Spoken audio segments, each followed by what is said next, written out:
जय हिंद साथियों, स्वागत है आप सभी का उन्नयन ज्ञान बिंदु जीएस स्टडीज यूट्यूब चैनल पे। तो आइए आज की क्लास में हम लोग संविधान को पढ़ते हैं और संविधान के अगले चैप्टर, नया चैप्टर आज से हम लोग शुरू करेंगे। और वो जो हमारा नया चैप्टर होगा वो होगा कार्यपालिका। साथियों, यहाँ से संविधान की जो प्रमुख चैप्टर है कार्यपालिका, विधायिका, न्यायपालिका, ये हम लोग संविधान में ही पढ़ते हैं। और यहाँ से प्रमुख चैप्टर की शुरुआत होती है, मुख्य चैप्टर की शुरुआत होती है। संविधान में अगर कार्यपालिका, विधायिका और न्यायपालिका, अगर तीन ही टॉपिक को देखें तो ये तीन ही संविधान में अपना महत्वपूर्ण स्थान रखते हैं। और यही तीन टॉपिक से कोई ऐसा आज तक एग्जाम नहीं हुआ है जिसमें प्रश्न नहीं पूछा गया है। इससे पहले हमने बहुत सारे टॉपिक को पढ़ा, नागरिकता के बारे में पढ़ा, मूल अधिकार के बारे में पढ़ा, राज्य के नीति निर्देशक तत्व को देखा, मूल कर्तव्य को देखा, यानी कि अनुच्छेद 1 से लेकर के अनुच्छेद 51 तक, अनुच्छेद 1 से लेकर के अनुच्छेद 51 तक जो हमने पढ़ा उसमें भी बहुत सारे तथ्य महत्वपूर्ण है। लेकिन आज से जो हम लोग पढ़ेंगे, आज से कार्यपालिका से जो हम लोग पढ़ेंगे, ये अपने आप में महत्वपूर्ण टॉपिक है। ठीक, यहाँ से जो है संविधान के प्रमुख चैप्टर स्टार्ट हो जाते हैं, मुख्य बातें यहाँ से स्टार्ट हो जाती है। यहाँ से शासन प्रशासन के बारे में पढ़ना होता है, विधायिका के बारे में पढ़ना होता है, न्यायपालिका के बारे में पढ़ना होता है। तो अगर आप इससे पीछे नहीं भी पढ़े होंगे या आज तक आप संविधान नहीं पढ़े होंगे तो भी बातें आपको यहाँ से समझ में आएगी। इससे पहले जितने भी बातों को हमने पढ़ाया है, अगर उस चीज को आप नहीं पढ़े हैं, अगर आप क्लास नहीं किए हैं तो आप जाकर के क्लास कर सकते हैं। इंडियन पॉलिटी नाम से प्लेलिस्ट बना हुआ है, यूट्यूब चैनल पे जाइएगा, प्लेलिस्ट में जाकर के वहां से क्लास कर सकते हैं। अगर न भी किए हैं तो यहाँ से भी आपको बहुत विस्तार से आपको बातें समझ में आएगी। तो आइए आज की क्लास में हम लोग कार्यपालिका को देखेंगे। और कार्यपालिका के अंतर्गत दो तरह की कार्यपालिका आती है, एक संघ की कार्यपालिका और एक राज्य की कार्यपालिका। संघ की कार्यपालिका की बात करें तो संघ कार्यपालिका के अंतर्गत उसमें राष्ट्रपति के बारे में पढ़ना होता है। राष्ट्रपति संघ के कार्यपालिका का अध्यक्ष होता है, राष्ट्रपति, प्रधानमंत्री, उसके बाद मंत्री परिषद, महान्यायवादी, ये सब संघ के कार्यपालिका के अंतर्गत आता है। वहीं राज्य के कार्यपालिका की बात करें तो राज्य के कार्यपालिका के अंतर्गत वही मुख्यमंत्री, राज्यपाल, मंत्री परिषद, महाधिवक्ता, ये सब राज्य के कार्यपालिका के अंतर्गत आते हैं। तो सबसे पहले हम लोग संघ के कार्यपालिका को पढ़ेंगे, राष्ट्रपति को पढ़ लेंगे, प्रधानमंत्री को पढ़ लेंगे, तब तो मुख्यमंत्री और राज्यपाल के बारे में पढ़ेंगे। ठीक, तो आइए संघ की कार्यपालिका को शुरुआत करते हैं। संघ की कार्यपालिका, संघ की कार्यपालिका, कार्यपालिका मतलब जो काम करवाता हो, काम करवाता हो। जैसे कि संसद ने कोई विधि बनाया, संसद ने कोई नियम बनाया, विधि बनाया, कानून बनाया, अब उस कानून को लागू कौन करवाएगा? उस कानून को लागू कार्यपालिका ही करवाएगी। जो काम को लागू करवाता हो, अर्थात जो काम करवाता हो, उसी को तो कार्यपालिका कहते हैं। उसी को क्या कहते हैं? कार्यपालिका कहते हैं। तो साथियों, क्लास को हम लोग शुरू करने जा रहे हैं। यहाँ से आप विस्तार से हमारी बातों को सुनते चलेंगे और नोट्स भी बनाते चलेंगे। और क्लास शुरू करने से पहले आप लोगों से हाथ जोड़ करके मेरा निवेदन है कि आपका यूट्यूब चैनल उन्नयन ज्ञान बिंदु जीएस स्टडीज को आप लोग सब्सक्राइब कीजिए और अपने दोस्तों के बीच शेयर भी कीजिए ताकि मुझे अधिक से अधिक सपोर्ट मिल सके। ठीक, तो आइए बिना समय बर्बाद किए हुए आज की क्लास को शुरू करते हैं। ठीक, संघ की कार्यपालिका, संघ की कार्यपालिका के बारे में पढ़ना है। और संघ की कार्यपालिका की बात करें तो ये भाग 5 में है। कहां पर है संघ की कार्यपालिका? संविधान के भाग 5 में आता है। भाग 5 में, भाग 5 में अनुच्छेद की बात करें तो अनुच्छेद 52 से लेकर के अनुच्छेद 78 तक, अनुच्छेद 52 से लेकर के अनुच्छेद 78 तक जो है इसको पढ़ते हैं। अनुच्छेद 52 से स्टार्ट होता है। तो अनुच्छेद 52 से तो हम लोग पढ़ेंगे ही, अनुच्छेद 52 से लेकर के 78 तक एक एक अनुच्छेद के बारे में विस्तार से पढ़ेंगे। लेकिन कार्यपालिका की बात करें, संघ की कार्यपालिका, तो आप इसको ये याद रखिएगा कि ये भाग 5 में है, संविधान के भाग 5 में है। संघ की कार्यपालिका संविधान के किस भाग में है? तो भाग 5 में है, भाग 5 में है। ठीक, ये मूल बात थी, इसको हमने आपको बताया। उसके बाद संघ की कार्यपालिका के अंतर्गत राष्ट्रपति, राष्ट्रपति किसके बारे में पढ़ते हैं? राष्ट्रपति, राष्ट्रपति के बाद प्रधानमंत्री, प्रधानमंत्री के बाद मंत्री परिषद, मंत्री परिषद, मंत्री परिषद के बाद महान्यायवादी, महान्यायवादी, यही सब के बारे में पढ़ना होता है। यही तो है संघ की प्रमुख कार्यपालिका। कौन कौन है?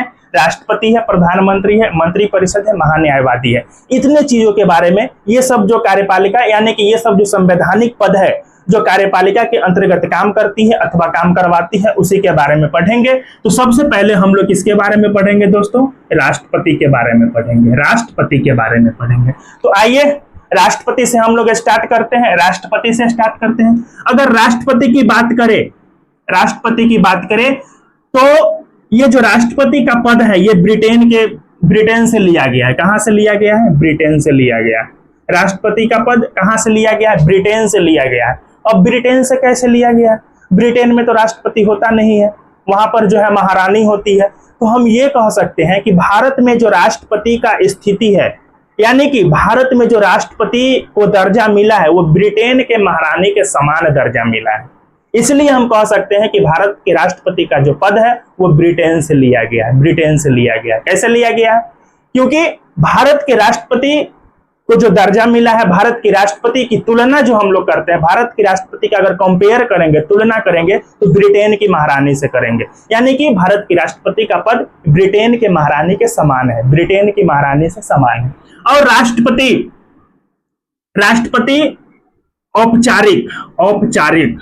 औपचारिक कार्यपालिका के औपचारिक अध्यक्ष होता है, औपचारिक अध्यक्ष होता है। ठीक है, राष्ट्रपति क्या होता है? औपचारिक अध्यक्ष होता है या औपचारिक प्रधान होता है, औपचारिक प्रधान होता है। मतलब ये कह सकते हैं कि वास्तविक प्रधान नहीं होता है राष्ट्रपति। कार्यपालिका की वास्तविक सत्ता यानी कि कार्यपालिका का जो वास्तविक प्रधान होता है वो प्रधानमंत्री होता है, वो प्रधानमंत्री होता है। और राष्ट्रपति क्या होता है? तो औपचारिक यानी कि फॉर्मेलिटी के तौर पे, औपचारिक के तौर पे ये औपचारिक प्रधान होता है राष्ट्रपति। आप इस चीज को ऐसे समझिए, आपके घर में दादाजी होंगे, दादाजी हैं आपके घर में, सबके घर में होते हैं दादाजी। तो जो दादाजी होते हैं और पिताजी, दादाजी और पिताजी, तो घर का मालिक कौन होता है? औपचारिक तौर से समझे तो घर का मालिक दादाजी होते हैं। लेकिन काम कौन करता है घर में? काम मतलब जो कार्यभार होता है उसको कौन संभालता है? बाहरी काम को कौन देखता है? घर में शासन प्रशासन कौन चलाता है? घर को जो वास्तविक काम करने वाला आदमी होता है वो आपके पिताजी होते हैं, वो आपके पिताजी होते हैं। और दादाजी औपचारिक रूप से रहते हैं घर में। मतलब पिताजी को कोई काम करना होगा तो वो दादाजी से पूछेंगे, दादाजी जो है उनको लगेगा ये अच्छा काम है तो उस पर जो है अपना फैसला देंगे, अपनी सहमति देंगे। तो पिताजी जो भी काम करते हैं वो काम करने से पहले दादाजी से क्या करते हैं? सलाह लेते हैं, पूछते हैं। तो औपचारिक प्रधान की बात करें तो वह दादाजी, लेकिन वास्तविक जिसने काम किया, वास्तविक रूप से जो शासन प्रशासन चला रहा है, बाहर से पैसा कमा करके घर को चला रहा है, तो जो वास्तविक प्रधान हुआ वो प्रधानमंत्री होता है। अगर औपचारिक रूप से देखें तो वो दादाजी होते हैं। ठीक, यानी कि राष्ट्रपति। तो जो राष्ट्रपति जो होता है ये औपचारिक प्रधान यानी कि औपचारिक अध्यक्ष भी इसको कह सकते हैं। ठीक, और इसको जो है राष्ट्रपति का दर्जा ब्रिटेन की महारानी के समान है। ठीक, और राष्ट्रपति के बारे में अनुच्छेद 52 से लेकर के 62 तक पढ़ना है। अनुच्छेद 52 से लेकर के 62 तक जो है ये राष्ट्रपति के बारे में जानकारी देता है। राष्ट्रपति के बारे में अगर जानकारी देता है तो कहां से कहां तक? अनुच्छेद 52 से लेकर के 65 तक, 62 तक, अनुच्छेद 52 से लेकर के 62 तक राष्ट्रपति के बारे में जो है जानकारी देता है। अब आइए 52 से स्टार्ट करते हैं हम लोग, अनुच्छेद 52 से स्टार्ट करेंगे और सीधे 62 तक चलेंगे और देखते हैं एक एक अनुच्छेद में क्या है। एक एक अनुच्छेद को हम लोग विस्तार से समझते चलेंगे, हम आपको समझाते चलेंगे और आपका काम है नोट्स बनाना, नोट्स में लिखते चलेंगे और आप उसको याद रखेंगे, तभी तो एग्जाम में प्रश्न आएगा तो बनेगा। खाली कहानी सुनने से थोड़ी परीक्षा पास हो जाइएगा। ठीक है, तो आइए यहाँ से जो है एक एक अनुच्छेद को हम लोग समझते हैं। ठीक, ये सब जो मूल बातें थी इसको हमने आपको बता दिया। और अनुच्छेद 52 से लेकर के अनुच्छेद 62 तक, फिर से समझिए इस बात को, अनुच्छेद 52 से लेकर के राष्ट्रपति, इसी को पढ़ना है। और राष्ट्रपति पद के बारे में संविधान में इसका वर्णन अनुच्छेद 52 से लेकर के 62 तक है ना। संविधान में अनुच्छेद 52 से लेकर के 62 तक राष्ट्रपति के पद के बारे में जिक्र किया गया है, राष्ट्रपति के पद का विवरण मिलता है। तो जब संविधान के अनुच्छेद में है तो राष्ट्रपति का जो पद होगा, राष्ट्रपति का जो पद होगा ये कैसा पद है? संवैधानिक पद है। क्यों संवैधानिक पद है? तो इसलिए संवैधानिक पद है कि संविधान के अनुच्छेद में इसका जिक्र किया गया है, संविधान के अनुच्छेद में राष्ट्रपति के बारे में जिक्र किया गया है, इसलिए हम कह सकते हैं कि राष्ट्रपति का पद कैसा पद है? संवैधानिक पद है। अब आइए अनुच्छेद 52 को देखते हैं। अनुच्छेद 52 में क्या कहता है? राष्ट्रपति के पद, यानी कि भारत में एक राष्ट्रपति होगा। भारत में क्या होगा? एक राष्ट्रपति होगा। मतलब राष्ट्रपति के पद के बारे में जानकारी देता है कौन? अनुच्छेद 52। अनुच्छेद 52 सीधे तौर पे अनुच्छेद 52 को आप इतना याद रखेंगे कि भारत में एक राष्ट्रपति का पद होगा, इसकी जानकारी अनुच्छेद 52 में मिलता है। अनुच्छेद 52 के बाद अनुच्छेद 53। अनुच्छेद 53, तो अनुच्छेद 53 ये कहता है कि राष्ट्रपति जो होता है कार्यपालिका का अध्यक्ष होता है, कार्यपालिका का प्रधान होता है, या कार्यपालिका का क्या होता है? अध्यक्ष होता है। राष्ट्रपति कार्यपालिका का क्या होता है? अध्यक्ष होता है। या फिर कार्यपालिका की शक्ति राष्ट्रपति में निहित होती है। भारत में कोई भी काम होता है, कोई भी सरकारी काम होता है भारत में, संघ के अंतर्गत, केंद्र सरकार के अंतर्गत जो भी कामें होती है वो किसके नाम से होता है? राष्ट्रपति के नाम से होता है, राष्ट्रपति के नाम से होता है। तो अनुच्छेद 53 इस बात की जानकारी देता है कि कार्यपालिका की शक्ति राष्ट्रपति में निहित है। कार्यपालिका की शक्ति किसमें है? राष्ट्रपति में निहित है। अथवा कार्यपालिका का जो प्रधान होता है, कार्यपालिका को प्रधान हम किसको कह सकते हैं? राष्ट्रपति को कह सकते हैं। जो कार्यपालिका का प्रधान होता है किसको कहते हैं? राष्ट्रपति को कहते हैं। और ये औपचारिक प्रधान होता है। वास्तविक प्रधान और औपचारिक प्रधान दोनों में अंतर है। कार्यपालिका का प्रधान राष्ट्रपति को हम कहते हैं, लेकिन उसी में वास्तविक प्रधान लग जाएगा, वास्तविक जैसा शब्द जुट जाएगा कि कार्यपालिका का वास्तविक प्रधान कौन होता है। तो जैसे ही वास्तविक शब्द आया तो प्रधानमंत्री हो जाएगा, वास्तविक आया तो प्रधानमंत्री, अगर वास्तविक नहीं है तो फिर राष्ट्रपति। ठीक है, यानी कि कार्यपालिका का प्रधान कौन होता है? राष्ट्रपति होता है। यह कार्यपालिका की शक्ति, कार्यपालिका की शक्ति किसमें निहित होती है? तो राष्ट्रपति में निहित होती है। कार्यपालिका की शक्ति राष्ट्रपति में निहित होती है, राष्ट्रपति में निहित होती है। इसकी जानकारी किस अनुच्छेद में है? 53 में है।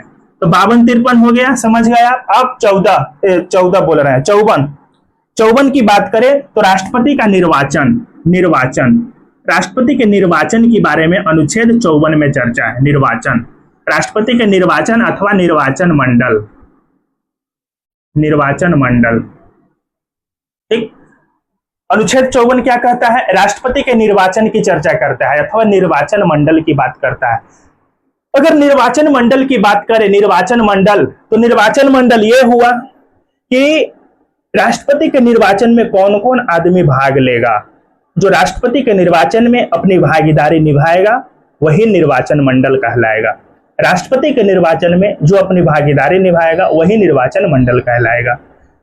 गांव में मुखिया का चुनाव होता है, राज्य में विधानसभा का चुनाव होता है और संघ में लोकसभा का चुनाव होता है। तो साथियों, जो लोकसभा का चुनाव हुआ, विधानसभा का चुनाव हुआ या फिर मुखिया सरपंच का चुनाव हुआ, उसमें हम और आप यानी कि आम जनता भाग लेती है, आम जनता भाग लेती है। लेकिन राष्ट्रपति के चुनाव में आम जनता भाग नहीं लेती है, बल्कि आम जनता के द्वारा चुना गया प्रतिनिधि भाग लेता है, जिसको आम जनता ने, आप सीधे तौर पे याद रखिए कि राष्ट्रपति के निर्वाचन में वही व्यक्ति भाग लेता है जिसको आम जनता ने चुन करके संसद भेजा है अथवा राज्य के विधानसभा में भेजा है। तो आम जनता चुनता किसको किसको है? किसको चुनता है? आप विधायक को चुनते हैं, यानी कि एमएलए को चुनते हैं। विधायक का चुनाव होता है तो उस विधायक को आप चुनते हैं मतदान करके। उसके बाद लोकसभा के सदस्य को चुनते हैं, एमपी यानी कि मेंबर ऑफ पार्लियामेंट को चुनते हैं। तो ये दोनों का चुनाव जनता करती है। अब ऐसा ना सोच लीजिएगा कि मुखिया जी का चुनाव हम भी करते हैं, आम जनता ही मुखिया जी का चुनाव करते हैं तो मुखिया जी भी जो है राष्ट्रपति के निर्वाचन में भाग लेंगे। नहीं, मुखिया जी निर्वाचन में भाग नहीं लेते हैं, बल्कि निर्वाचन में संसद यानी कि पार्लियामेंट के वैसे सदस्य भाग लेते हैं जो निर्वाचित है, मनोनीत नहीं है। मतलब जो निर्वाचित है, मतलब संसद में कौन कौन आता है? तो संसद में लोकसभा आता है और राज्यसभा आता है, लोकसभा और राज्यसभा आता है। ठीक, तो राष्ट्रपति के निर्वाचन मंडल में जिसको जनता प्रत्यक्ष तौर पर चुन करके भेजती है वो तो भाग लेती ही लेती है। मतलब लोकसभा के सभी निर्वाचित सदस्य और सभी राज्यों के विधानसभा के सभी निर्वाचित सदस्य भाग लेते हैं और राज्यसभा के निर्वाचित सदस्य भी भाग लेते हैं, निर्वाचित सदस्य भी भाग लेते हैं। अगर सीधे तौर पे समझें तो निर्वाचक मंडल की बात करें, यानी कि निर्वाचन मंडल की बात करें, तो राष्ट्रपति का निर्वाचन होता है, राष्ट्रपति का जो चुनाव होता है, राष्ट्रपति का जो पद निर्वाचित होता है और निर्वाचन होता है, तो उसमें जो है लोकसभा और राज्यसभा, लोकसभा और राज्यसभा के निर्वाचित सदस्य जो कि चुन करके गए, निर्वाचित सदस्य और विधानसभा के निर्वाचित सदस्य सभी राज्य के विधानसभा की बात करें तो सभी राज्य, मतलब जितने भी 28 राज्य हैं, 28 राज्य के विधानसभा के निर्वाचित सदस्य राष्ट्रपति के चुनाव में अपना मतदान करते हैं। वहीं लोकसभा और राज्यसभा के निर्वाचित सदस्य, मनोनीत सदस्य नहीं, मनोनीत सदस्य इसलिए चुनाव में भाग नहीं लेते हैं क्योंकि उसका मनोनयन, जो संसद के जो मनोनीत सदस्य होते हैं, जो राज्यसभा और लोकसभा के अंतर्गत जिन सदस्यों का मनोनयन किया जाता है उसको मनोनीत राष्ट्रपति ही करते हैं। तो उसका तो मनोनीत राष्ट्रपति किए, तो भाई जिसको जो मनोनीत किया हो तो उसी को वोट करेगा, तो ये तो फिर गड़बड़ हो जाएगा ना। मानकर चलिए राष्ट्रपति का चुनाव है, उसमें 4 उम्मीदवार चुनाव लड़ रहे हैं और उसमें जो मनोनीत सदस्य है वो तो जो पहले से राष्ट्रपति है उसी को वोट कर देगा, तो फिर ये क्या हो जाएगा, गड़बड़ हो जाएगा, बेईमानी हो जाएगा। इसलिए मनोनीत सदस्य जो है राष्ट्रपति के चुनाव में भाग नहीं लेते हैं। और इसके साथ ही साथ दिल्ली पुडुचेरी और जम्मू कश्मीर, ये तीनों जो है केंद्र शासित प्रदेश है और तीनों केंद्र शासित प्रदेश में विधानसभा है, और तीनों केंद्र शासित प्रदेश के विधानसभा के निर्वाचित सदस्य भी भाग लेते हैं। जम्मू कश्मीर और लद्दाख दोनों जो है पहले राज्य हुआ करता था, दोनों 2019 से पहले राज्य हुआ करता था, लेकिन 2019 में संविधान में संशोधन करके जम्मू कश्मीर से राज्य का दर्जा छीन लिया जाता है और उसके बाद जम्मू कश्मीर और लद्दाख 2 केंद्र शासित प्रदेश बनता है। जम्मू कश्मीर और लद्दाख, इधर जो है साथियों आपका लद्दाख आता है और इस क्षेत्र में जो है आपका जम्मू कश्मीर है। ठीक है, क्या है, जम्मू कश्मीर है। तो जम्मू कश्मीर में क्या है, विधानसभा है, जबकि जम्मू कश्मीर केंद्र शासित प्रदेश का दर्जा प्राप्त है वर्तमान में और जम्मू कश्मीर में विधानसभा है। तो जम्मू कश्मीर में भी विधानसभा है, दिल्ली भी केंद्र शासित प्रदेश है और दिल्ली में भी विधानसभा है, पुडुचेरी भी केंद्र शासित प्रदेश है और पुडुचेरी में भी विधानसभा है। तो वैसे केंद्र शासित प्रदेश जिसमें विधानसभा है, उस विधानसभा के निर्वाचित सदस्य 28 राज्य के विधानसभा के निर्वाचित सदस्य, लोकसभा और राज्यसभा के निर्वाचित सदस्य सभी जो है राष्ट्रपति के निर्वाचन मंडल में आते हैं और वो राष्ट्रपति के चुनाव में भाग लेते हैं। फिर अब राष्ट्रपति के चुनाव में भाग कौन कौन नहीं लेता है, तो राष्ट्रपति के चुनाव में लोकसभा और राज्यसभा के मनोनीत सदस्य भाग नहीं लेते हैं। जिन सदस्यों का संसद में मनोनयन किया गया है, राष्ट्रपति ने जिसको मनोनीत करके दर्जा दिया है, मनोनीत सदस्य भाग नहीं लेते हैं। और वही राज्य विधान परिषद के सदस्य भी भाग नहीं लेते हैं, क्योंकि राज्य विधान परिषद सभी राज्य में नहीं है, सभी राज्य में विधान परिषद नहीं है, इसलिए विधान परिषद के सदस्य राष्ट्रपति के चुनाव में भाग नहीं लेते हैं। तो आप इस चीज को आप एकदम गंभीरता पूर्वक नोट्स में लिखिए कि राष्ट्रपति के चुनाव में यानी कि निर्वाचन मंडल में कौन कौन आते हैं, तो लोकसभा और राज्यसभा के निर्वाचित सदस्य आते हैं। उसके बाद सभी राज्यों के विधानसभा के निर्वाचित सदस्य आते हैं। उसके बाद केंद्र शासित प्रदेश दिल्ली, पुडुचेरी और जम्मू कश्मीर, ये केंद्र शासित प्रदेश के जो विधानसभा है, केंद्र शासित प्रदेश के जो विधानसभा है, उस विधानसभा के निर्वाचित सदस्य भी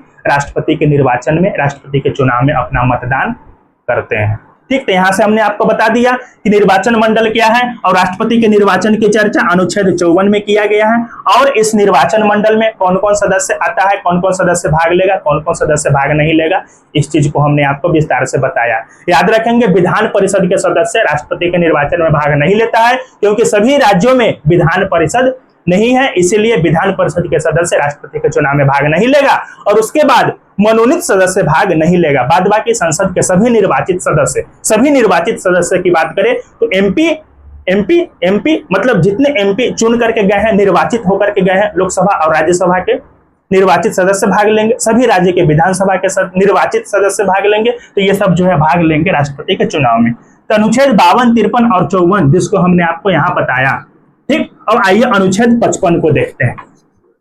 अनुच्छेद 55,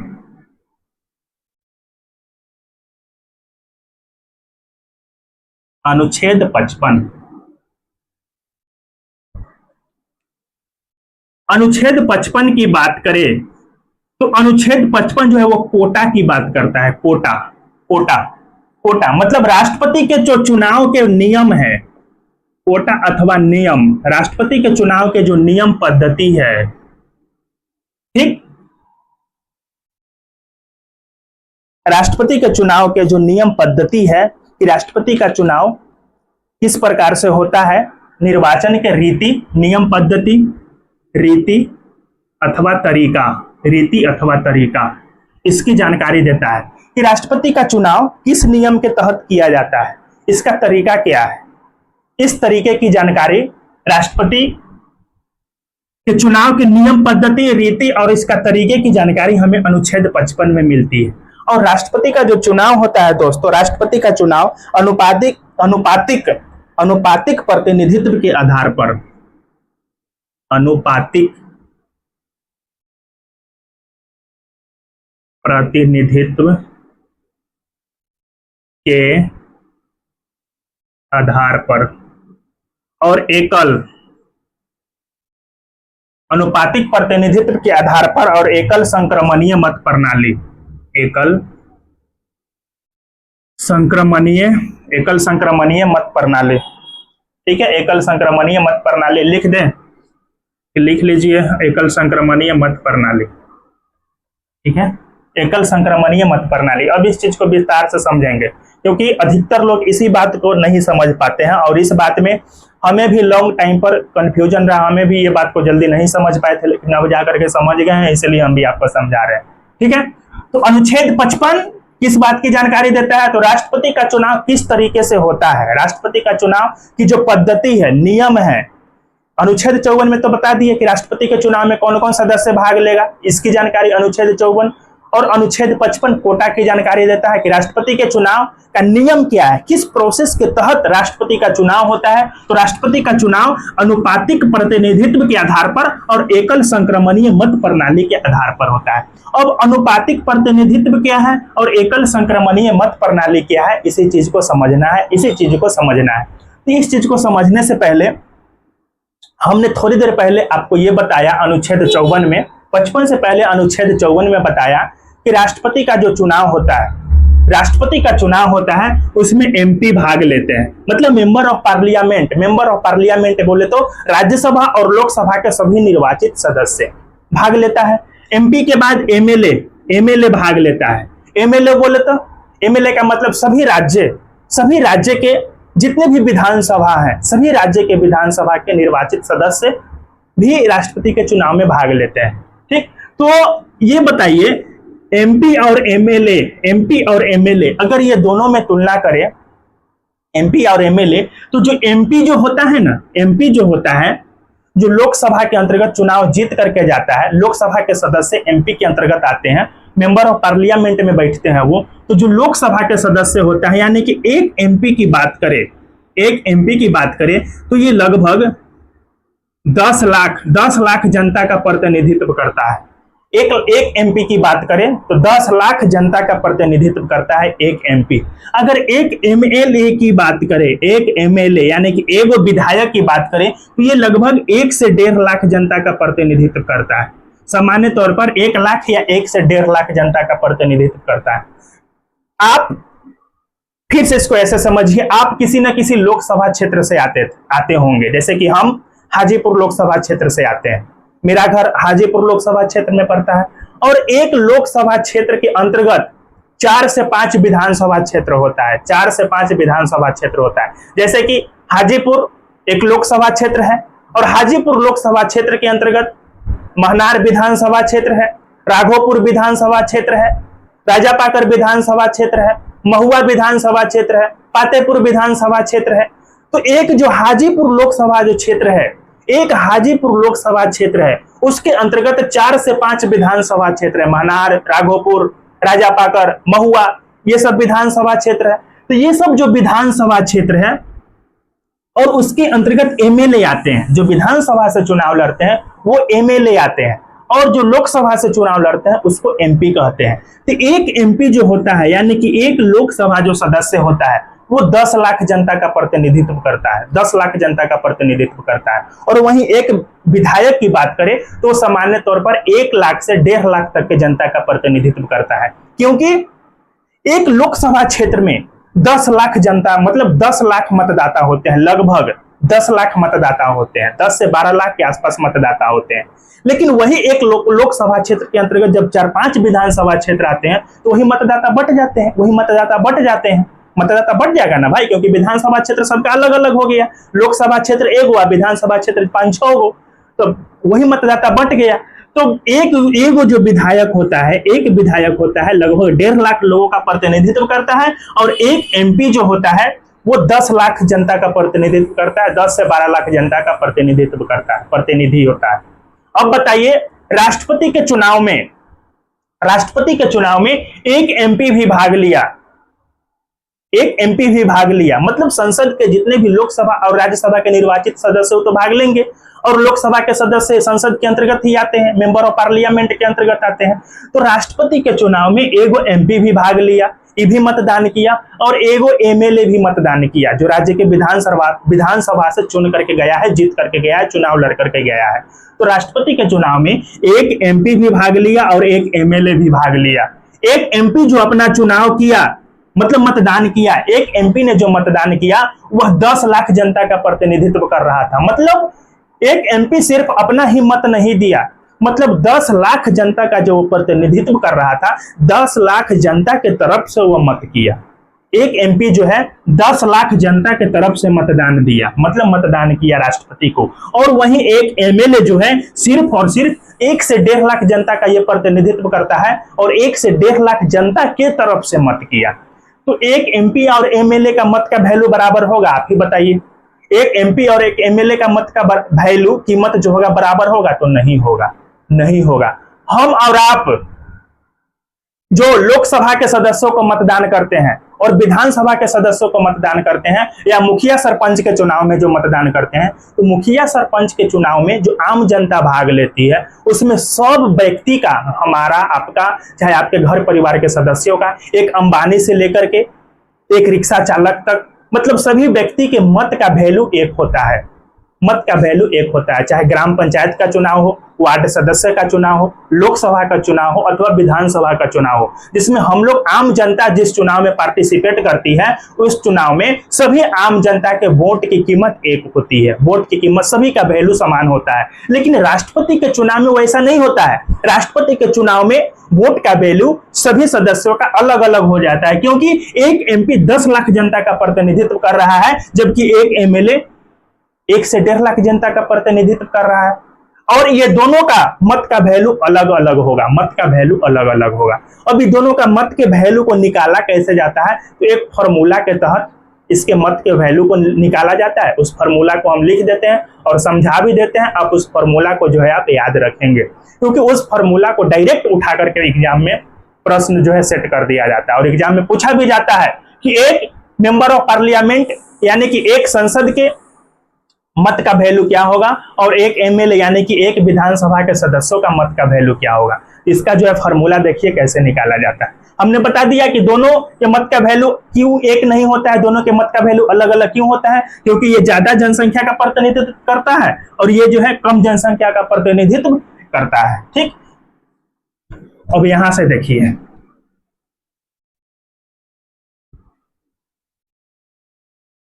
एक एमएलए यानी कि एक विधायक, एक एमएलए की बात करें, एक एमएलए यानी कि एक वो विधायक के मत का वैल्यू की बात करें, तो एक एमएलए एक विधायक के मत का वैल्यू कैसे निकलेगा? तो राज्य की जनसंख्या, राज्य की जनसंख्या, उसके बाद राज्य में विधानसभा विधानसभा के सीटों की कुल संख्या। ठीक, राज्य की जनसंख्या बटा राज्य में विधानसभा सीटों की कुल संख्या भागे 1000, भागे 1000। इसको 1000 से क्या कर देना है, भाग दे देना है, भागे 1000। यहां पर राज्य लिख देते हैं। ठीक, तो एक एमएलए यानी कि एक जो विधायक होगा, एक विधायक और उस एक विधायक के मत का जो वैल्यू निकलेगा, मत का जो कीमत निकलेगा, जो अपना मतदान राष्ट्रपति को करेगा, उसके मत का जो कीमत निकलेगा, उसका कीमत निकालने के लिए राज्य की जनसंख्या, राज्य की जो जितनी जनसंख्या होगी वह विधायक जिस राज्य से आता होगा उस राज्य की जनसंख्या में राज्य विधानसभा की सीटों की कुल संख्या से भाग दे करके उसको 1000 से फिर भाग दिया जाता है। मतलब 1000 से भाग दे करके इसको 100 नहीं 1000 से भाग दिया जाता है। जब इसको आप भाग देंगे, जब भागे 1000 करेंगे तो गुना के रूप में क्या हो जाएगा, ये उलट जाएगा। ये तो आप जानते ही हैं, 1000 से भाग दिया जाता है। अब ये बताइए, यहां से इस बात को समझिए, एक एमएलए यानी कि एक विधायक के मत का कीमत ऐसे निकलेगा। अब भारत में 28 राज्य है, भारत में 28 राज्य हैं और 28 राज्य में जनसंख्या अलग अलग है। बिहार की जनसंख्या अलग है, 12-13 करोड़ है। उत्तर प्रदेश की जनसंख्या अलग है, गोवा की जनसंख्या अलग है, छत्तीसगढ़ की जनसंख्या अलग है, मध्य प्रदेश की जनसंख्या अलग है, मुंबई की जनसंख्या अलग है, सिक्किम की जनसंख्या अलग है। मतलब सभी राज्यों की जनसंख्या अलग अलग है और सभी राज्यों में विधानसभा का सीट भी अलग अलग है। फिर से इस बात को समझिए, एक विधायक, भारत के जितने भी 28 राज्य है तो 28 राज्य में 28 को विधानसभा और सभी राज्य में विधानसभा सीटों की संख्या अलग अलग। तो राज्य की जो जनसंख्या होगी, 28 राज्य है, 28 राज्य की जनसंख्या अलग अलग, सभी राज्यों की जनसंख्या अलग अलग होती है और सभी राज्यों में विधानसभा की सीटों की संख्या भी अलग अलग होती है। जैसे कि बिहार में 243 सीट है, उत्तर प्रदेश में और ज्यादा सीट है। बिहार में 12-13 करोड़ जनसंख्या है, उत्तर प्रदेश में 20-22 करोड़ जनसंख्या होगी, मान लीजिए सपोज दैट। तो सभी राज्य में जो विधायक का जो मत का कीमत होता है, सभी राज्यों का जो विधायक का जो एक एमपी का जो मत का कीमत होता है वो भी समान नहीं होता है, वो भी बराबर नहीं होता है, क्योंकि जनसंख्या, सभी राज्यों की जनसंख्या अलग अलग है, सभी राज्य में विधानसभा की सीटों की संख्या अलग अलग है और जब जनसंख्या अलग अलग है, सीट की संख्या अलग अलग है, तो निश्चित तौर पर सभी राज्य के जो विधायक के, सभी राज्य के विधानसभा के सदस्यों यानी कि सभी राज्य के विधानसभा के सदस्यों के जो मत का जो कीमत निकलेगा, जो राष्ट्रपति को वो मत करेगा और उस मत का जो वैल्यू निकलेगा वो भी अलग अलग निकलेगा, वो भी अलग अलग निकलेगा। हमने यहाँ से इस चीज को आपको जानकारी दिया, इस चीज को समझाने का प्रयास किया कि सीधे तौर पर आप ये समझिए कि सभी राज्य के विधानसभा के निर्वाचित सदस्यों की जो संख्या होती है और सभी सदस्यों के मत का वैल्यू अलग अलग होता है। सभी राज्य के विधानसभा के सदस्यों का मत का वैल्यू भी एक नहीं होता है। क्यों एक नहीं होता है? क्योंकि सभी राज्यों की जनसंख्या अलग अलग है, सभी राज्यों में विधानसभा सीटों की संख्या अलग अलग है, इसलिए सभी विधानसभा के सदस्यों की मत का वैल्यू भी क्या होगा, अलग अलग होगा। ये समझ गए। अब आइए एक एमपी यानी कि मेंबर ऑफ पार्लियामेंट, एक एमपी के वोट का कीमत, एक एमपी के वोट का वैल्यू कैसे निकलेगा उसको देखिए। एक सांसद के मत का वैल्यू कैसे निकलेगा, एक सांसद के मत का वैल्यू उसको देखिए। सभी राज्य के विधानसभा के निर्वाचित सदस्यों के मत का कुल योग, सभी विधानसभा के निर्वाचित सदस्यों के मत का कुल योग बटा में क्या हो जाएगा, सांसदों की संख्या, निर्वाचित सांसदों की संख्या बटा सांसदों की संख्या, निर्वाचित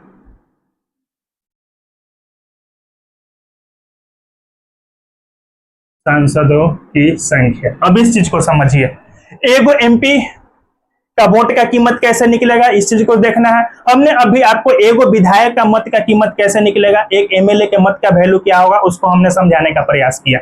एक एमपी के वोट का कीमत निकालने के लिए सभी राज्य यानी कि 28 राज्य में 28 विधानसभा, 28 2800 विधानसभा के जितने भी निर्वाचित विधान सदस्य हैं, यानी कि विधानसभा के सदस्य हैं, 2800 राज्य के, यानी कि 2800 विधानसभा के जितने भी निर्वाचित विधानसभा सदस्य हैं, उसके मतों का कुल योग, उसके मतों के कुल योग में निर्वाचित सांसदों की संख्या से भाग दे देंगे, तो वो जो है आपका एक एमपी के मत का कीमत निकल जाएगा। नीचे निर्वाचित सांसदों की संख्या की बात करें तो सांसद में आप जानते ही हैं 543 लोकसभा सीट है और 233 राज्यसभा सीट है, और दोनों को जोड़ेंगे तो 5 2 700 कितना हो जाएगा, 3 3 6 और 4 3 7 776। नीचे जो है हमेशा 776 ही रहेगा, क्योंकि निर्वाचित सांसदों की जो संख्या होती है वो लोकसभा में 543 सीट पर चुनाव होता है और राज्यसभा में 233 सीट पर चुनाव होता है, और दोनों को जोड़िएगा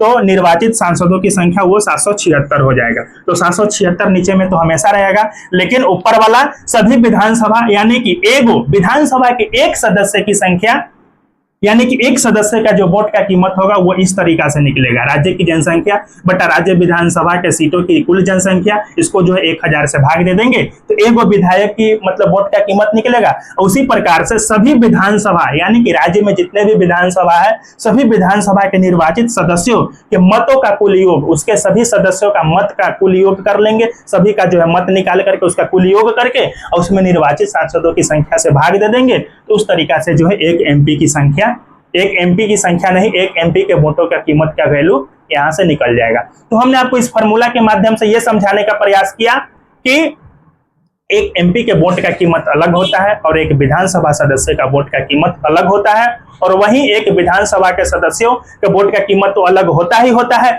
बल्कि सभी राज्यों के अलग अलग विधानसभा के अलग अलग सदस्यों का वोट का कीमत भी क्या होता है, अलग अलग होता है, क्योंकि सभी राज्य का जनसंख्या अलग अलग, सभी राज्य का जो है विधानसभा सीट भी अलग अलग।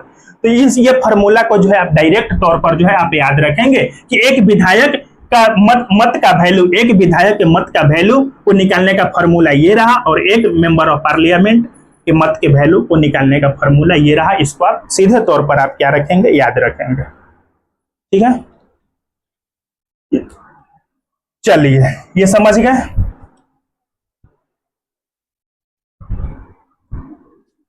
ठीक है, मिटाते हैं। अब थोड़ा सा और विस्तार में समझिए, थोड़ा सा और विस्तार से समझिए अनुच्छेद 55 को। अनुच्छेद 55 को थोड़ा सा और विस्तार से समझिए। अनुच्छेद 55 में सिंगल यानी कि एकल संक्रमणीय मत प्रणाली ये क्या होता है? क्योंकि राष्ट्रपति का चुनाव सिंगल ट्रांसफरेबल सिस्टम से किया जाता है, मतलब एकल संक्रमणीय मत प्रणाली के माध्यम से राष्ट्रपति का चुनाव किया जाता है। अब ये एकल संक्रमणीय मत प्रणाली क्या है, इसको समझिए। जैसे कि मान करके चलिए आपने वोट किया और आपके क्षेत्र में 1000 कुल वैध वोट है, 1000 कुल वैध वोट, ठीक। और आपने अपने पंचायत में, या मान करके चलिए लोकसभा का चुनाव हुआ या विधानसभा का चुनाव हुआ या फिर मुखिया सरपंच का चुनाव हुआ, ठीक। और उसमें 5 गो सदस्य A, B, C, D, 4 ही सदस्य मान लीजिए, A को भी शामिल कर दीजिए। 5 सदस्य जो है किसी भी लोकसभा सीट से, कितने भी सदस्य जो है चुनाव लड़ने के लिए स्वतंत्र है। एक लोकसभा सीट से 5 सदस्य भी चुनाव लड़ सकता है, 10 सदस्य भी चुनाव लड़ सकता है, 20 सदस्य भी चुनाव लड़ सकता है। तो एक लोकसभा सीट से मान करके चलिए 5 सदस्य खड़ा हुआ चुनाव लड़ने के लिए, ठीक। व्यक्ति ए को मिला 300 वोट, व्यक्ति ए को 300 मत मिला, बी को जो है 250 मत मिला, सी को भी 250 मत मिला, 250 नहीं थोड़ा सा इसको ज्यादा कर दीजिए, 260 मत मिला, या 250 कर दीजिए, जीतेगा तो 300 वाला ना, 250 मत मिला। उसके बाद डी की बात करें तो 3 2 5 7 800 हो गया, इसको जो है 100 वोट मिला। और ई की बात करें कितना हो गया, 3 2 5 6 7, 3 2 5 6 7 8, इसको 100 वोट मिला, ठीक है। 1000 हुआ, 3 2 5 6 7 8 900 हुआ।